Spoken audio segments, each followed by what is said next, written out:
안녕하세요, 친구 여러분. KR 풋볼 360에 오신 것을 환영합니다.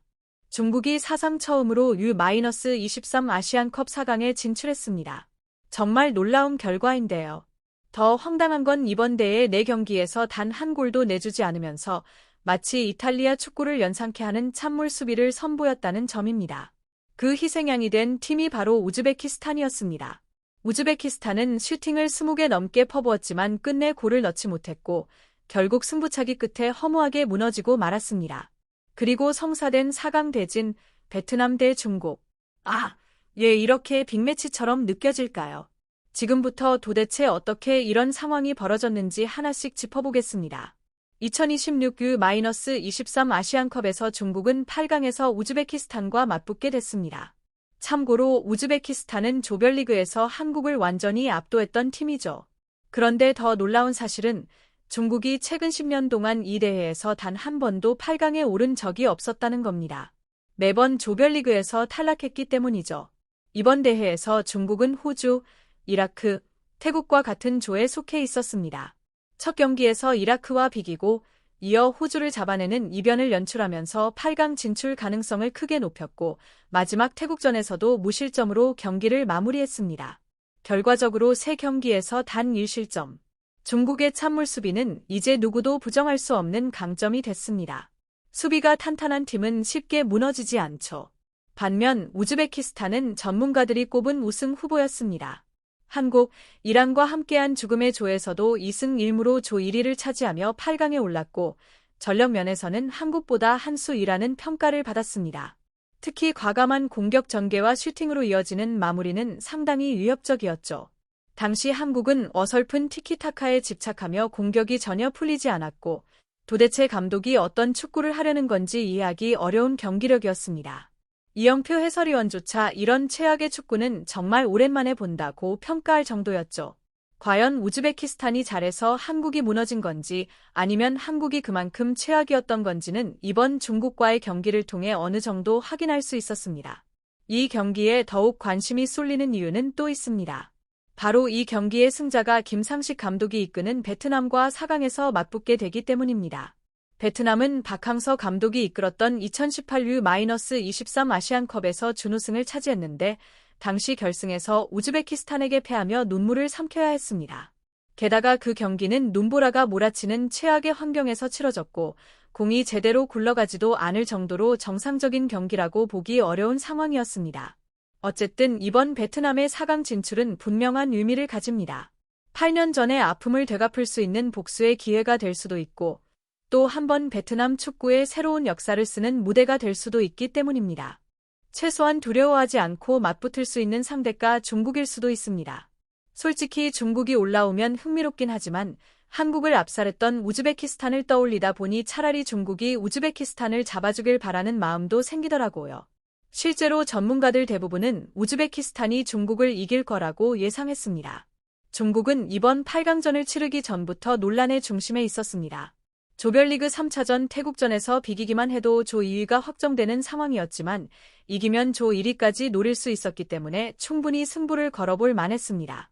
그런데 태국은 주전 몇 명이 결장한 상황이었음에도 불구하고 중국은 승리에 대한 의지가 거의 보이지 않았습니다. 이 때문에 이미 한국이 조 2위가 될 걸 알고 한국을 피하기 위한 선택 아니었냐는 조롱 섞인 기사까지 나오기도 했죠. 냉정하게 말해 한국이 8강에서 차라리 호주에게 지고 탈락하는 건 이해할 수 있어도 중국에게 패해 탈락하는 건 상상만 해도 끔찍한 시나리오입니다. 게다가 한국은 지난해 11월 평가전에서도 중국에게 패한 기억이 있죠. 그런데 만약 중국이 최선을 다하고도 태국을 상대로 골을 넣지 못했던 거라면 우즈베키스탄을 상대로 득점하는 건 더더욱 쉽지 않지 않을까요? 실제로 전반전은 예상대로 우즈베키스탄이 경기를 주도했습니다.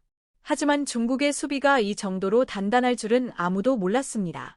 수비도 수비지만 중국 골키퍼의 활약은 베트남 골키퍼보다 한 수위라고 해도 과언이 아니었습니다. 우즈베키스탄은 한국전에서 보여줬던 것처럼 위력적인 슈팅을 계속해서 날렸지만 골이 될 것 같은 순간마다 중국 골키퍼가 몸을 날리며 슈퍼 세이브를 만들어냈습니다. 골대를 맞고 나온 장면도 있었죠. 중국은 노골적으로 라인을 내리며 수비에 집중했지만 그 질식 수비 속에서도 우즈베키스탄은 꾸준히 찬스를 만들어냈습니다. 이 이상 더 잘하라는 것도 무리일 정도였습니다. 그럼에도 불구하고 전반전 내내 골은 터지지 않았습니다. 이 흐름이 후반 45분까지 이어진다면 중국의 수비력은 인정할 수밖에 없을 겁니다. 마치 중국 축구가 발전하기 위해 무엇이 필요한지를 하나씩 배워가는 과정처럼 보이기도 했습니다. 전반전 기준으로 중국은 슈팅 11개, 유효 슈팅 5개를 허용했고 점유율은 우즈베키스탄이 80%에 육박했습니다. 반면 중국의 슈팅 수는 기록상으로만 존재할 뿐 대부분 우즈베키스탄 수비벽에 막히는 의미 없는 시도들이었습니다. 오히려 우즈베키스탄 7번 선수가 경고를 받는 장면만 남았고 결과적으로 전반전은 허탈한 무득점 무승부로 끝났습니다. 보통이라면 우즈베키스탄이 이렇게까지 몰아붙인 경기에서는 골이 나오기 마련인데 말이죠. 보통 이 정도면 중국이 완전히 초토화당했다고 표현하는 게 맞는데 이번 경기는 확실히 달랐습니다. 중국이 이렇게까지 버티는 축구를 할 줄은 몰랐거든요. 그래서 이 경기 결과는 끝까지 예측이 되지 않았습니다. 실시간으로 중국 매체 반응을 살펴봤는데요.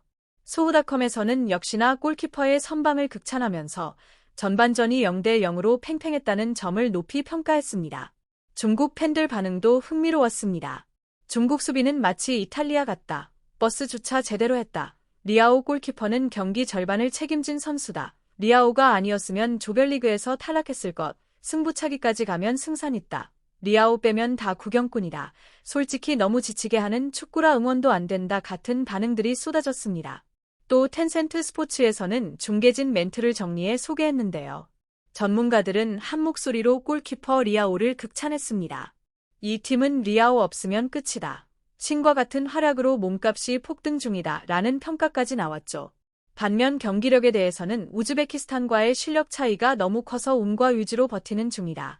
전반 내내 수비 훈련만 한 경기라고 냉정하게 분석했습니다. 상대 압박에 역습조차 시도하지 못하고 수비에 올인하는 것 외에는 대책이 없다는 점도 지적됐습니다. 좋은 평가 일색일 줄 알았는데 공격을 전혀 못한다는 점에 대해서는 오히려 강한 비판이 이어졌습니다. 그래도 후반전 흐름은 중국이 원하는 대로 흘러갔습니다. 오해는 마세요. 중국 편을 드는 건 아닙니다. 전반만큼은 아니었지만 중국 골키퍼의 선방은 계속해서 눈부셨습니다. 정말 소림사에서 내려온 선수 같다는 말이 나올 정도였죠. 굴절된 슈팅에도 끝까지 집중력을 잃지 않으며 핑거팁 세이브를 연달아 만들어냈습니다. 중국은 사실상 공격이 거의 없다고 봐도 될 정도였고 우즈베키스탄 역시 체력이 떨어지면서 전반만큼의 날카로움은 사라졌습니다. 오히려 후반 막판에는 자칫 중국이 페널티킥을 얻어낼 뻔한 장면까지 나왔죠. 결국 경기는 연장전으로 향했습니다. 정말 황당한 전개입니다. 이 대회에서만 벌써 세 번째 연장전 경기였거든요. 이렇게 되면 베트남 입장에서는 분명 희소식입니다. 중국과 우즈베키스탄 모두 연장전을 치르며 체력 소모가 컸고 베트남은 하루를 더 쉬면서 훨씬 유리한 위치에 서게 됐습니다. 보통 이런 흐름이면 세트피스 한 방으로 기적 같은 골이 나오기도 하는데요. 하지만 이 지루하고 답답한 경기는 끝내 골 없이 흘러가며 결국 승부차기까지 가게 됩니다. 그게 다입니다. 좋아요, 공유, 구독 부탁드려요.